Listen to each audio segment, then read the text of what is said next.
شروع اللہ کے نام سے جو بڑا مہربان اور نہایت رحم فرمانے والا ہے۔ حضرت زکریہ علیہ السلام کا قصہ۔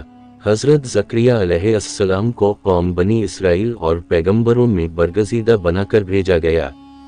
آپ علیہ السلام اللہ تعالیٰ کے معزز اور جمیل القدر پیغمبروں میں سے ہیں۔ ایک روایت میں ہے کہ حضرت زکریہ علیہ السلام حضرت داؤد علیہ السلام کی اولاد میں سے تھے، اور دوسری روایات میں ارمی کی اولاد میں سے تھے۔ بیان کیا جاتا ہے کہ دن گزرتے گئے ابراہیم اور یعقوب کی نسل سے کچھ نیک لوگ پیدا ہوئے، جن کو آل عمران کے نام سے یاد کیا جاتا ہے۔ اللہ تعالیٰ نے سورہ آل عمران میں فرمایا، خدا نے آدم اور نوح اور خاندان ابراہیم اور خاندان عمران کو تمام جہان کے لوگوں میں منتخب فرمایا تھا۔ ان میں سے بعض کی اولاد تھے اور خدا سننے والا اور جاننے والا ہے۔ زکریہ علیہ السلام کی بیوی یحییٰ علیہ السلام کی والدہ اور مریم علیہ السلام کی والدہ حنا دونوں حقیقی بہنیں تھیں، جبکہ زکریہ علیہ السلام رشتے میں مریم علیہ السلام کے خالو لگتے تھے۔ حضرت عمران علیہ السلام کی بیوی نے منت مانی تھی کہ جو بچہ پیدا ہوگا اسے بیت المقدس کی خدمت کے لیے وقف کر دیں گی۔ حضرت مریم علیہ السلام کی پیدائش کے بعد جب انہیں بیت المقدس میں لایا گیا تو ان کی کفالت کی ذمہ داری اللہ نے حضرت زکریہ علیہ السلام پر ڈالی۔ آپ علیہ السلام بنی اسرائیل میں معزز شخص مانے جاتے تھے۔ حضرت زکریہ علیہ السلام کی کفالت میں مریم علیہ السلام نے بہت اچھی پرورش پائی اور وہ نیک، عبادت گزار اور بہت زیادہ سچ بولنے والی تھی۔ سورہ آل عمران میں ارشاد ہوا تو پروردگار نے اس کو پسندیدگی کے ساتھ قبول فرمایا اور اسے اچھی طرح پرورش کیا اور زکریہ کو ان کا متکلف بنایا۔ زکریہ جب کبھی عبادت گاہ میں اس مریم علیہ السلام کے پاس جاتے تو اس کے پاس کھانا پاتے کی کیفیت دیکھ کر ایک دن مریم سے پوچھنے لگے کہ مریم یہ کھانا تمہارے پاس کہاں سے آتا ہے؟ وہ بولیں خدا کے ہاں سے آتا ہے، بے شک خدا جسے چاہتا ہے بے شمار رزق دیتا ہے۔ بخاری و مسلم، ترمذی و نسائی کی حدیث ہے کہ آپ صلی اللہ علیہ وسلم نے فرمایا، وہ مریم علیہ السلام اپنے زمانے میں سب سے افضل عورت تھیں، اور اس امت میں خدیجہ رضی اللہ تعالیٰ عنہ سب سے افضل عورت ہے۔ اولاد کی خواہش۔ زکریہ علیہ السلام نے جب حضرت مریم علیہ السلام کی فضیلت دیکھی تو ان کے دل میں بھی اولاد کی خواہش پیدا ہوئی، کیونکہ اس وقت تک آپ بے اولاد تھے، جبکہ آپ کی عمر اس وقت 100 سال سے زائد تھی اور بیوی 90 سال کی تھی۔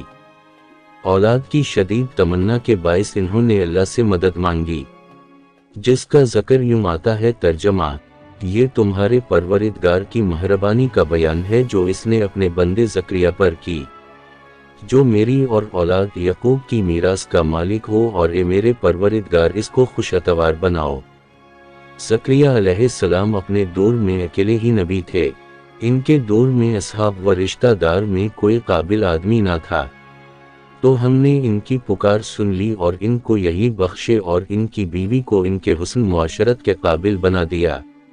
یہ لوگ لپک لپک کر نیکیاں کرتے اور ہمیں امید سے پکارتے اور ہمارے آگے عاجزی کیا کرتے تھے۔ دعا کی قبولیت۔ زکریہ علیہ السلام یہ سن کر خوش ہوئے اور حیران بھی، کہنے لگے، پروردگار میرے ہاں کس طرح لڑکا ہوگا، جس حال میں میری بیوی بانجھا ہے اور میں بڑھاپے کی انتہا کو پہنچ گیا ہوں۔ اللہ تعالیٰ نے جواب دیا، حکم ہوا کہ اسی طرح ہوگا۔ تمہارے پروردگار نے فرمایا ہے کہ مجھے یہ آسان ہے کہ میں پہلے تم کو بھی پیدا کر چکا ہوں اور تم کچھ چیز نہ تھے۔ زکریہ علیہ السلام نے عرض کیا کہ پروردگار میرے لیے کوئی نشانی مقرر فرما دیجیے۔ فرمایا، نشانی یہ ہے کہ تم صحیح و سالم ہو کر 3 دن رات لوگوں سے بات نہ کر سکو گے۔ جب اللہ نے نشانی ظاہر کی، چنانچہ جب وہ وقت آیا کہ آپ علیہ السلام بول سکتے تھے مگر بول نہ پائے اور صبح و شام اللہ کی عبادت میں مصروف رہتے، یہ نشانی تھی کہ ان کے ہاں بچہ پیدا ہونے والا ہے۔ پھر وہ عبادت کے حجرے سے نکل کر اپنی قوم کے پاس آئے تو ان سے اشارے سے کہا، صبح و شام خدا کو یاد کرتے رہو۔ اللہ تعالیٰ نے سورہ آل عمران میں فرمایا وہ ابھی عبادت گاہ میں کھڑے نماز ہی پڑھ رہے تھے کہ فرشتوں نے آواز دی کہ زکریا خدا تمہیں یہی کی بشارت دیتا ہے جو خدا کے فیض یعنی عشاء کی تصدیق کریں گے اور سردار ہوں گے اور عورتوں سے رغبت نہ رکھنے والے اور خدا کے پیغمبر یعنی نیکوکاروں میں ہوں گے۔ اللہ نے انہیں یہی کے روپ میں انتہائی فرمانبردار نیک صالح پرہیزگار اور عبادت گزار بیٹا عطا فرمایا۔ زکریا علیہ السلام اللہ تعالیٰ کا شکر بجا لائے اور قوم بنی اسرائیل کو وعظ و نصیحت کرتے رہے۔ بنی اسرائیل کی خباثت جب بنی اسرائیل نے حضرت زکریا علیہ السلام کو مارنے کا قصد کیا تو آپ نے ظالموں سے بچنے کے لیے ایک درخت کے کھوکھلے تنے میں جاتے ہوئے دیکھا۔ جب وہاں پہنچے تو آپ کو کہیں نہ پایا۔ اتنے میں لوگ کے پاس شیطان آیا اور بتایا کہ جس کو آپ تلاش کر رہے ہیں وہ یہاں ہے۔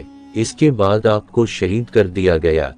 نصیحت: انسان کتنے ہی بلند و بالا مقام پر پہنچ جائے اور اللہ کے ساتھ اسے زیادہ قرب حاصل ہو جائے تب بھی وہ اللہ کا بندہ ہی رہتا ہے اور کسی بھی بلندی پر پہنچ کر وہ اللہ یا اللہ کا بیٹا نہیں ہو سکتا، نہ اس کا شریک ہو سکتا ہے۔ اللہ جل شانہ کی ذات پاک وحدہ لا شریک ہے اور باپ بیٹے کی نسبتوں سے پاک ہے، لہٰذا ہمیں اپنے آپ کو لمحے لمحے گمراہی سے بچانا چاہیے تاکہ اللہ پکڑ سے بچے رہیں۔ اس کے لیے ایمان کی مضبوطی حد درجہ لازم ہے۔ ایمان کے لیے لازم ہے کہ اس کے ساتھ اسلام بھی پایا جائے، اسی طرح حقیقی اسلام کے لیے شرط ہے کہ اس کے ساتھ ایمان بھی ہو۔ ایمان دین کی ہر اس بات کو دل سے سچا ماننے اور زبان سے ان کا اقرار کرنے اور اپنے عمل سے اس کو ظاہر کرنے کا نام ہے جو اللہ تعالیٰ نے اپنے بندوں پر مقرر کر دیا، جبکہ اسلام اطاعت فرمان برداری اور عمل کرنے کا نام ہے۔ اللہ تعالیٰ ہمیں پرہیزگاری عطا فرمائے اور دین کی تعلیمات پر پورے طور پر عمل پیرا ہونے کی توفیق عطا فرمائے، آمین یا رب العالمین۔ اگر آپ کو یہ واقعہ پسند آئی تو برا کرم ہمارے چینل کو سبسکرائب کریں، ویڈیو کو لائک کریں اور دوسروں کے ساتھ شیئر کریں تاکہ زیادہ سے زیادہ لوگ اس سے فائدہ اٹھا سکیں۔